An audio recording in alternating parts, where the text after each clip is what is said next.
Assalamualaikum warahmatullahi wabarakatuh. Perkenalkan, nama saya Hasanani Saputri Rezeki dari kelas 3A dengan NIM 2008-30019. Job desk saya yaitu menjelaskan proses produksi, lalu membuat diagram konteks dan juga data flow diagram level 0, dan saya juga akan menjelaskan solusi dari permasalahan yang telah kita analisa. Perkenalkan, nama saya Vita Dwi Novitasari dengan NIM 2008-30003 dari kelas 3A.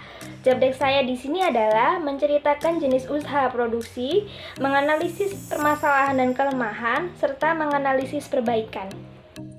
Perkenalkan, nama saya Sarah Frida dengan NIM 2008-3000022 dari kelas 3A. Pada kesempatan kali ini saya akan menjelaskan tentang jenis proses produksi dan R.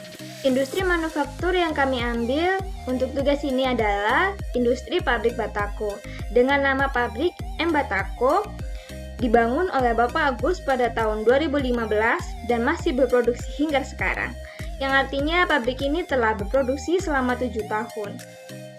Batako yang diproduksi oleh pabrik ini berbahan baku dasar menggunakan pasir atau abu batu, semen, dan juga campuran air. Secara singkat, proses pembuatannya adalah cukup dengan mencampurkan bahan baku dasar, setelah itu mencetak batako, dan setelah tercetak batako, maka batako akan dikeringkan. Jenis produksi yang digunakan dalam usaha ini adalah sistem produksi make to stock atau MTS. Proses produksi dilaksanakan mulai dari pengolahan bahan baku hingga menjadi produk jadi tanpa menunggu adanya pesanan permintaan dari konsumen. Hasil produksinya akan disimpan di gudang atau jaringan distribusi untuk mengantisipasi permintaan di masa mendatang. Persediaan produk dikendalikan menghindari terjadinya kekurangan atau shortage. Batako adalah campuran antara semen, pasir, dan air dengan atau tanpa bahan tambahan. Batako yang dihasilkan oleh industri kecil pada umumnya adalah batako padat. Batako tersebut dilihat secara langsung menunjukkan kualitas yang cukup baik dengan permukaan yang mulus. Batako mempunyai sifat-sifat panas dan ketebalan total yang lebih baik daripada beton padat. Sebelum membuat batako, kita harus menyiapkan terlebih dahulu alat dan bahan yang akan digunakan. Alat yang kita perlukan adalah mesin pres batako, molen untuk mengaduk, cangkul, sekop, ayakan, pasir, ember, dan plastik. Untuk bahan, kita hanya memerlukan 3 saja, yaitu semen, pasir, dan air. Langkah awal dalam pembuatan batako adalah ayak pasir terlebih dahulu agar pasir terpisah dari kerikil berukuran besar. Pastikan pasir tidak mengandung lumpur, minyak, ataupun kotoran.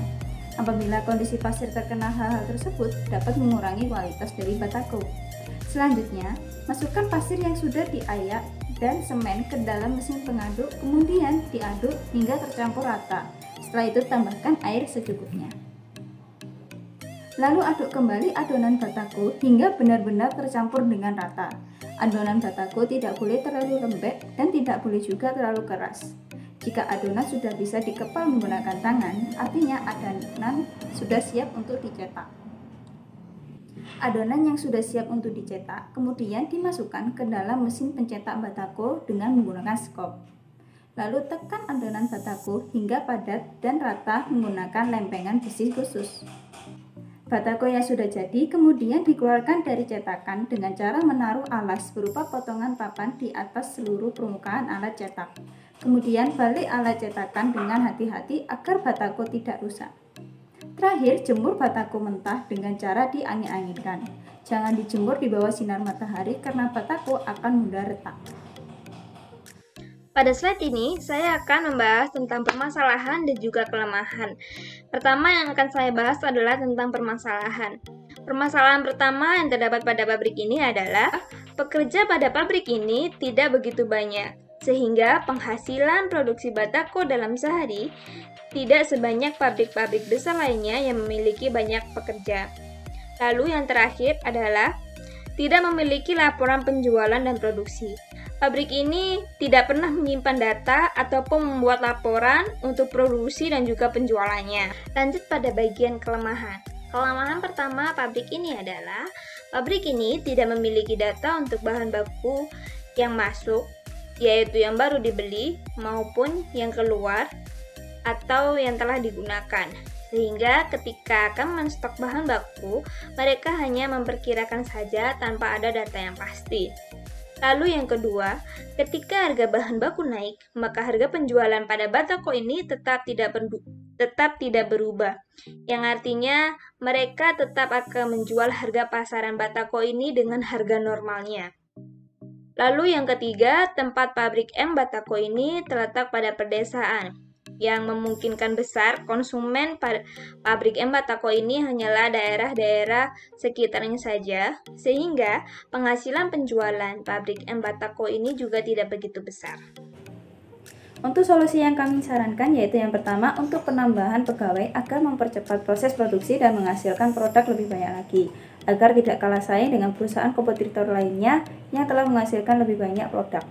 Dan untuk yang kedua, perlu adanya administrator untuk mengelola laporan, baik laporan stok barang, penjualan, produksi, dan sebagainya agar sistem bisnis tertata lebih rapi. Karena dari yang kita analisa, sistem informasi perusahaan pabrik M Batako ini kurang rapi.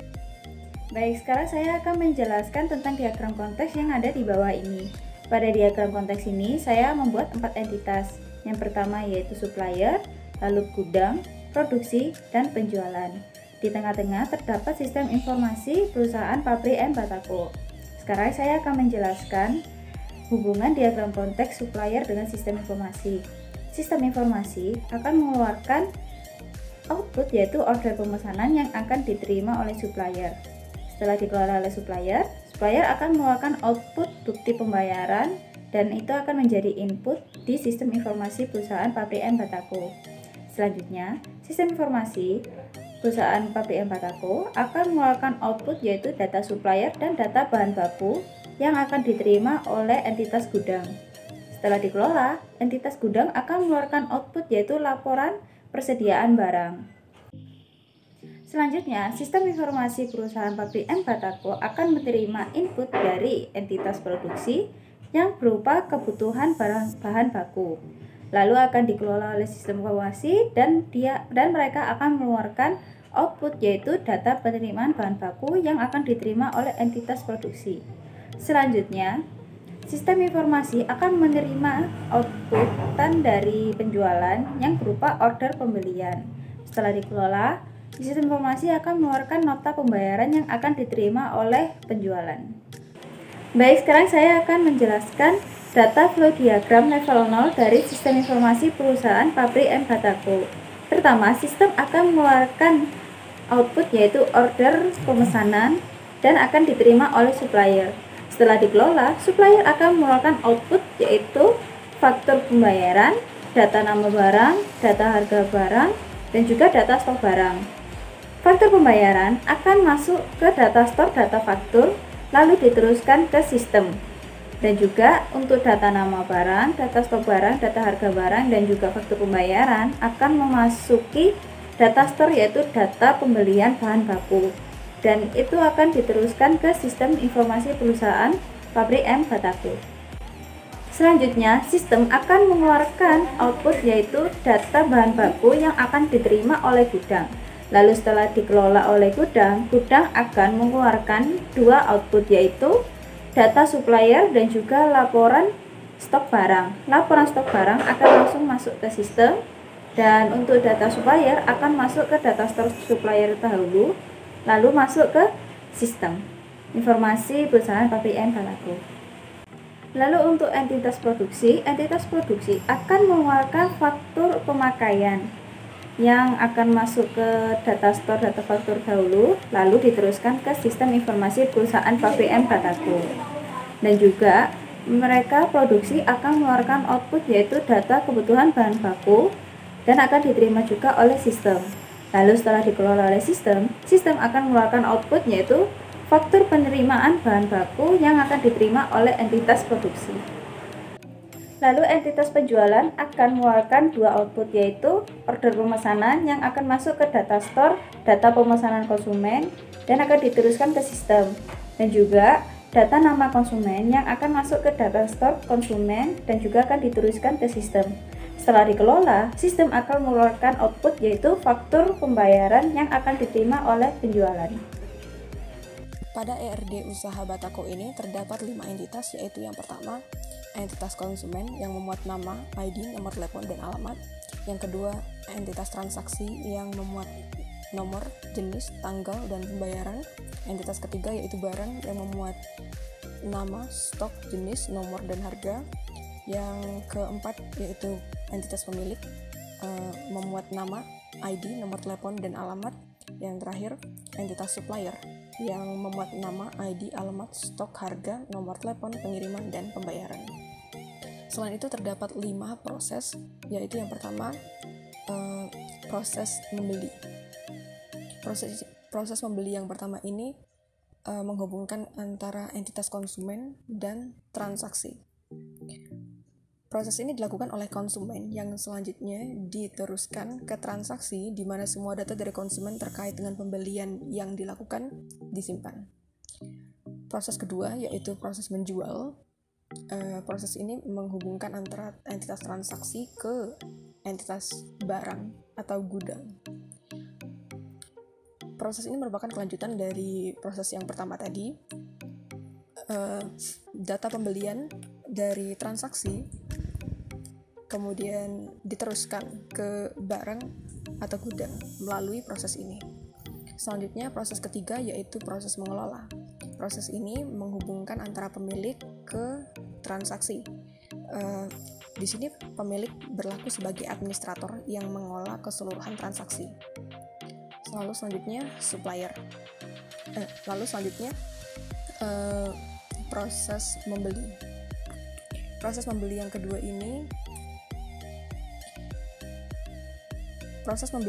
ini menghubungkan antara transaksi ke supplier, di mana di sini proses ini dilakukan jika stok di barang atau gudang tidak bisa memenuhi pesanan pembelian dari konsumen. Terakhir, proses menyuplai. Proses ini menghubungkan antara entitas supplier ke entitas barang atau gudang.